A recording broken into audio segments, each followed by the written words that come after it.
Assalamualaikum. Waalaikumsalam. Alhamdulillah. Sihat Puan? Ya, Alhamdulillah sihat. Jadi insyaAllah kita teruskan kapsul Allah sayang kita untuk bab yang keempat. Ha, InsyaAllah Ya, malam ni insyaAllah. kita sembang tentang tajuk kenapa Allah tidak nampak. Itu tajuk dia. Hmm. Jadi apa ni Kak Roha? Puan lah Puan lah. Itu kita punya bahasa Ya, biasa. boleh. So, Ya, boleh. membaca tajuk kenapa Allah tak nampak ni kan. Sebab saya dah baca dia punya bab ni dan saya nampak yang Puan nak bawakan kisah tentang iman pada perkara yang gaib. So, selepas baca tajuk tu, selepas baca isi dia, saya rasa tajuk yang lagi senang faham kalau untuk pembaca. Kenapa kita tidak nampak Allah? Tapi tajuk tu dia twist jadi kenapa Allah tidak nampak. So memang sengaja ke macam mana Puan? Dia punya tajuk dan dia punya bab keempat ni. Kenapa Puan memilih untuk bercerita tentang ni untuk bab yang keempat? Bismillah Puan. Okey. Bismillahirrahmanirrahim. Alhamdulillahirabbil wassalatu wassalamu ala asyrafil anbiya'i wal mursalin wa ala alihi washabihi ajma'in. Okay, Assalamualaikum warahmatullahi taala wabarakatuh. Sekali lagi kita alhamdulillah Allah Allah perkenankanlah perjumpaan kita pada malam ini. Okey, tajuk persoalan pada Encik Amir tadi. Memang asalnya saya buat tajuk itu Allah tidak nampak. Dan dihantarlah kepada itu apa? Puan Rosma kan sebagai editor. Kemudian manuskrip saya minta seorang Profesor Madya, iaitu Profesor Madya Salasiah Hanin Hamzah. Dia baca kemudian di komen. Dia kata tajuk ini macam confused. Dia kata Hmm. kenapa Allah tidak nampak? Seolah Allah tu tak ada sifat basar lah, Hmm. ya basir, yang melihat. Okey, jadi saya terfikir betul juga. Kemudian dibagi cadangan. Dicadangkan iaitu kenapa kita tidak nampak Allah. Masya Allah. Dan bila saya baca balik, betul juga ya, macam tajuk asal tu macam confused. Kenapa Allah tidak nampak. Maksudnya kenapa Allah tidak nampak tu nak tuju pada kita. Bukan soalan tu tuju pada Tuhan. Allah tidak. Kemudian bila saya fikir, saya baca balik, betul lah saya ubah tajuk kepada kenapa kita tidak nampak Allah. InsyaAllah itulah sejarah. Oh, sejarah. Itu dia punya orang cakap tajuk dia tu dia bertukar-tukar lah. Pada asalnya kenapa kita tidak apa Allah tidak Kenapa nampak. Allah tidak nampak? Tapi selepas difinalkan, kenapa kita tidak nampak Allah.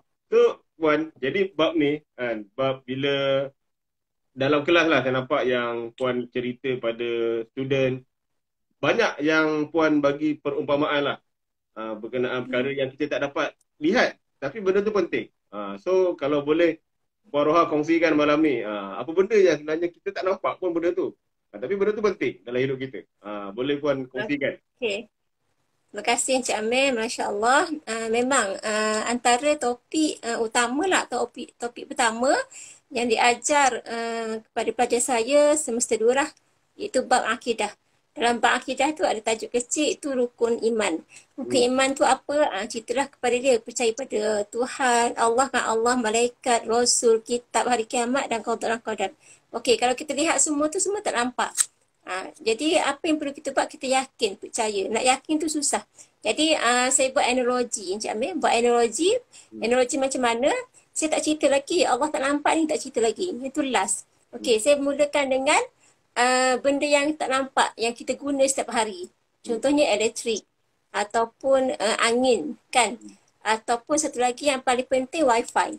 Saya kata kat dia, awak pakai telefon ni, kenapa dapat internet? Dia kata ada wifi lah Ustazah. Tunjuk saya mana wifi, mana wayar dia, mana. Dia macam terping, betul lah tak ada. Macam kalau elektrik biasa kan. Wifi tu kita lihat dengan adanya wifi kita boleh berkomunikasi, boleh menggunakan internet dan sebagainya. Okey, kemudian sejahtera elektrik ni kita guna dia untuk kegunaan kita setiap hari. Contohnya mesin. Kita nak basuh baju lah contoh kan. Kita tak larat nak guna tenaga kita setiap hari. Jadi kita guna mesin. Sama juga kipas. Kata bayangkan listrik tak ada. Awak setakat mana boleh kipas diri awak sendiri? Lenguh tak tangan awak? Macam Cik Amir kan cuba kipas kan. 10 minit pun dia dah lenguh dah. Saya kata kipas ni, kipas dalam bilik kuliah ni dah berapa jam bergerak. Daripada pukul 8 sampai habislah kita pukul 12. 3 jam dia berputar. Dia tak cakap pun penat. Sebab apa? Sebab kita guna tenaga elektrik. Elektrik nampak tak? Tak nampak. Sebab apa tak nampak? Sebab dia berada di, macam kita panggil satu kuasa lah. Kuasa elektrik kan. Okey, jadi kemudian lepas tu saya baru saya fokus kepada Tuhan Allah tadi. Okey, kalau yang tak nampak ni elektrik, angin, wifi tu ada kuasa, tenaga, apatah lagi yang menjadikan yang tak nampak tu. Siapakah yang menjadikan benda tak nampak tu? Allah lah. Tapi itulah maksudnya Allah tu menjadikan benda tak nampak dan Allah sendiri tak nampak. Tak mustahil sebenarnya. Jadi kalau kita yakin ada elektrik, kita kena yakinlah ada Allah. Maksudnya ada elektrik tu ada bukti dia. Buktinya apa? Kipas tu bergerak. Wifi tu ada buktinya apa? Ada internet. Jadi sekarang ni Allah tu ada buktinya apa? Alam inilah. Maksudnya saya membawa pelajar ni kepada berfikir. Jadi itu antara contoh-contoh yang saya bawalah dan banyak lagi lah contoh-contoh lain yang saya bawa ketika sesi pengajaran. Itu Cik Amir. Kalau ikut yang macam subjek puan ni, memang semua pelajar wajib termasuk yang ada non-Muslim ke semua budak Islam, budak Melayu Islam kita? Tak, semua pelajar Islam lah. Tapi saya ada juga mengajar subjek yang campur. Contohnya subjek subjek apa? Lupa lah subjeknya. Pengajar Malaysia. Cerita pasal sejarah. Tapi saya sebut jugalah tentang kadang-kadang saya tanyalah pelajar bukan Islam tu. Saya kata, saya tanya awak percaya tak jin, hantu? Dia orang tak percaya. Maksudnya dia orang tak percaya benda yang tak nampak ni. Kemudian saya tanya dia, jadi awak tak percaya Tuhan tu tak ada? Tak percaya. Sebab bagi dia Tuhan tu kena nampak, kena ada depan mata. Lepas tu saya cakap lah, okey awak sekarang ni awak rasa tak angin? Kata. Rasalah sebab apa? Sebab ada kipas. Kemudian cuba tangkap angin. Dia kata tak boleh. Kata mana boleh, tak nampak kan? Mana nampak angin? Kata tapi awak yakin tak angin tu ada? Dia macam tu lah kita orang Islam, kita yakin Tuhan tu ada, iaitu nama Tuhan kita Allah, dan Allah tu memang tak nampak dan ada buktilah tu, Allah tu ada. Contohnya adanya kita, adanya pokok, adanya tumbuhan, gunung ganang, laut dan sebagainya. Dia macam terdiam lah, macam dia no point kan nak nak bantah kita supaya kita nak dia berfikir. So kalau yalah dalam pengalaman puan mengajar dekat poli ni kan, mesti ada yang, sebab saya tahu ada satu kisah memang Puan Roha ada buku kan dalam buku yang ditulis sebelum ni, pelajar yang berminat dengan Islam. Jadi saya nak tanya untuk malam ni lah, antara soalan budak-budak yang non-Muslim ni kan, yang favourite lah, yang selalu ditanya pada Puan Roha berkenaan Islam ni, apa dia Puan Roha? Yang diorang selalu tanya. Terima kasih. Saya ada 2 pengalaman lah. Pertama budak normal, kedua budak tak normal tu maksudnya budak bisu. OKU bisu. Jadi yang normal ni saya ingat saya seorang budak Cina yang tadi tu, sebenarnya dia, yang kedua budak India. Budak India tu subhanallah dia macam bagus lah. Sebab setiap kali kelas saya dia masuk, saya pun pelik. Masa kelas pertama, saya kata awak ni Islam ke tak Islam? Tak, saya Hindu. Kenapa masuk kelas saya? Kelas awak kan nanti lepas ni lah maksudnya. Tak apa, saya minat. Betul? Dia tak, masa saya ngajar dia macam excited untuk tahu. Dan lepas kelas, dia jumpa saya. Soalan tu menyebabkan saya rasa macam tersentak juga. Dia kata, Puan, kenapa saya bukan Islam? Saya macam, ya Allah, macam terkejutnya saya. Kenapa saya lahir tidak Islam? Kenapa kawan-kawan saya lahir Islam? Saya kata, awak dalam Islam ada takdir. Awak kena percayalah takdir. Maksudnya Allah ni, Tuhan ni buat sesuatu bukannya sia-sia, ada sebab. Mungkin Tuhan nak awak ni mencari kebenaran. Awak kena usaha sendiri. Dan kalau awak betul-betul berminat, awak bolehlah kaji tentang Islam. Dan orang yang bukan Islam, kadang-kadang bila dia masuk Islam, dia lebih baik daripada orang Islam. Sebab dia belajar, dia kaji kan. Hmm. Kemudian dia macam puas hati lah dengan jawapan tu. Dan saya pun macam, yelah Alhamdulillah lah Allah bagi ilham nak jawab. Kalau tidak saya pun macam, nak jawab apa ya? Hmm. Terfikir juga saya tu. Hmm. Dalam hati tu, ya Allah mintalah idea, mintalah idea. Hmm. Alhamdulillah Allah bagi idea dan dia puas hati. Dan lepas tu dia memang masuklah ke saya. Lepas Hmm. habis tu saya tak tahulah sebab saya lost contact dengan dia.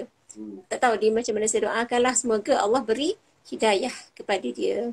Hmm. Seorang lagi pelajar, kalau macam pelajar non-Islam yang perempuan, Hmm. biasanya tanya bab tutup pakai tudung. Dia kata Hmm. tak panas ke pakai tudung? Hmm.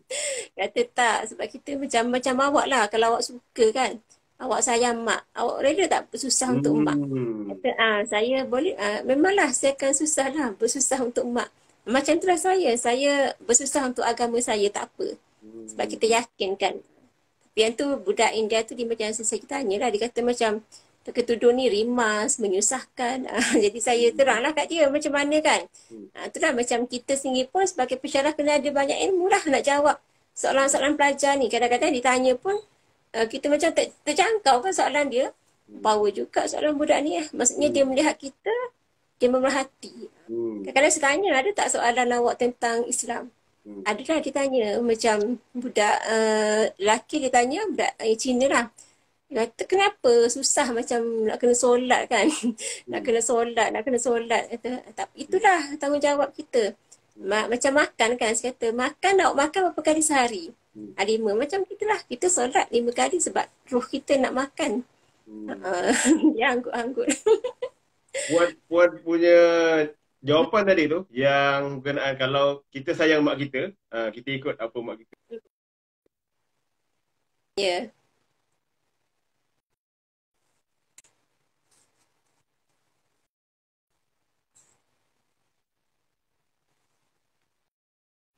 Cik Amir, okey, saya tak dengar apa-apa. Okey tak? Cik Amir, okey tak? Saya tak jelas tadi. Ah, Tersekat. Ke dia line tanya, saya tak okey? dia tanya saya kenapa saya simpan janggut. Oh, ha. Jadi ilham Allah bagi waktu tu Paroha sama dengan macam ayat Paroha lah. Saya cakap kat dia, kita sayang apa, kalau kita sayang mak kita, apa kita buat kan? Ya, betul. Apa dia suruh, kita ikutlah. Jadi saya tanya sepupu saya tu, dia sebab dia budak sekolah rendah kot waktu tu. Dia tanya saya kan. Jadi dia tak tahu. Saya cakap lah, jadi Nabi dah dijanggut, saya cakap kan. Jadi kita kan sayang Nabi. Tu yang saya simpan, saya cakap. Oh, baru dia tahu. Dia membuat saya terfikir apa tahu Paroha. Kadang-kadang Puan, sebenarnya benda tu ialah kita sebab kita orang Islam kan. Jadi insya-Allah kita tahu kita kena buat benda tu. Tapi rupanya bila kita bagi tahu orang macam contoh sepupu saya tu, rupanya dia pun tak tahu yang Nabi tu ada janggut. Macam tu. Jadi macam mungkin juga saya berkaitan dengan kisah ni, saya nak bawa juga macam mungkin pendekatan dakwah kita lah Puan. Saya nak kongsikan. Macam saya pernah macam pergi ke orang cakap solat subuh kan. Yang mana waktu tu surau yang cakap surau tak ramai orang lah kan. Jadi saya pun waktu tu tak ada orang. Saya dengan ada seorang pakcik ni. Jadi saya minta lah dia ikomat kan. Tapi dia cakap dia tak reti, dia tak tahu. Jadi saya rasa macam ya Allah kan. Bagi saya ikomat kan standard lah kan. Benda simple. Tapi rupanya ada juga orang yang yelah dah berusia yang tak tahu pasal ikomat. Jadi bila Puan Roha cakap pasal benda-benda yang yelah berkaitan logik akal. Jadi sebenarnya benda ni bagi saya kita punya tanggungjawab lah. Sebagai orang Islam yang mana kita pun tahu kita umat akhir zaman ni selain kita sendiri beramal, kita sendiri letak aurat, kita sendiri buat apa Allah suruh. Kita ada tanggungjawab lah. Macam mana kita kena ajak orang lain. Jadi sebagai penutup untuk menyimpulkan lah topik kita berkenaan dengan kenapa Allah tu kita tak nampak. So saya serahkan Puan Roha untuk simpulkan kita punya sesi malam ni. Bismillah. Okey, terima kasih. Sebenarnya tajuk ini sangat penting sebab apa? Sebab bila pelajar, kadang-kadang pelajar ni dia tak faham tau. Bila contohlah tadi saya bagi contoh, daripada Allah tak nampak, malaikat tak nampak. Okey. Saya kaitkan dengan kehidupan mereka. Okey. Kita sekarang kalau kita macam hari inilah, kita nak buat jahat, kita tengok CCTV kan. Nak mencuri CCTV ada Betul. tak? Macam kata light kan CCTV ada ke tak? Maksudnya seolah-olah kita ni nak buat baik, nak buat jahat kerana benda, kerana manusia, material. Tapi bila kita berada seseorang dalam bilik, apa yang kita lihat? Apa yang kita buat? Ataupun bila nak mencuri, kita tengok orang tak ada, kita ambil barang orang. Tapi sebab apa kita ambil? Sebab iman tak ada. Tapi bila kita ada iman, kita yakin dengan percaya pada Allah, percaya pada malaikat, kita tak akan ambil lah hak orang. Kita tak akan mencuri, tak akan buat jahat walaupun kita bersendirian. Sebab Allah dan malaikat tu ada. Dia sentiasa nampak. Bahkan malaikat tu CCTV kita setiap masa lah. Dia mencatat kan, dia bahu kiri, bahu kanan kita sentiasa mencatat apa yang kita buat. Masya Allah. Jangan saya kaitkan dengan pelajar sebab saya pernah tahu tanya pelajar, saya tanya soalan. Saya kata, siapa yang bukan pernah. Siapa yang tak pernah melihat filem ataupun video lucah, sila angkat tangan. Seorang pun tak angkat. Maksudnya dia orang tengoklah. Maksudnya sekarang pelajar kan, setiap pelajar wajib ada handset tau, sebab kita memang komunikasi kat situ kan. Seperti bersyarah, grup WhatsApp, kita buat online apa, online pengajaran, memang kita memang mereka ada. Jadi saya basuhlah mereka, awak nampak tak kat sini? Maksudnya bila awak tengok seolah awak tak percayalah malaikat tu ada. Malaikat tu catat apa yang awak buat. Kadang-kadang awak ni yelah depan orang ramai kita baik. Tapi ketika bersendirian kita tu macam mana? Mata kita tengok apa, telinga kita dengar apa dan sebagainya. Jari kita ni type apa dan sebagainya. Wallahualam. Itulah sebagai sedikit kesimpulan untuk tajuk kenapa kita tidak nampak Allah. InsyaAllah. Jadi terima kasih untuk sesi malam ni yang bagi saya dia perkara ni kita kena usahakan lah, kena cakap lagi dan lagi, kena orang cakap selalu pesan-pesan lah. Sedangkan benda nampak pun kita kadang lupa, selalu lupa. Ini kan pula benda yang kita tak nampak.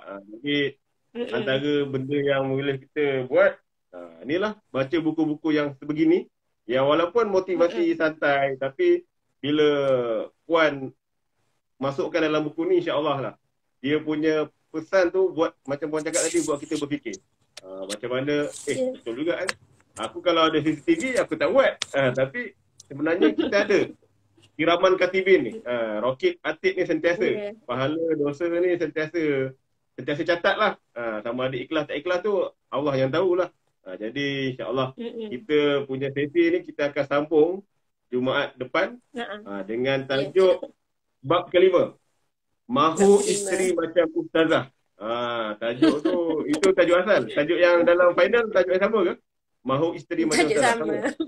Tajuk sama. So nak tahu pasal apa tu, insya-Allah kita jumpa Jumaat depan dalam kapsul Allah sayang kita. Terima kasih Maruha. Selamat berhujung minggu. Sama. Okey, assalamualaikum.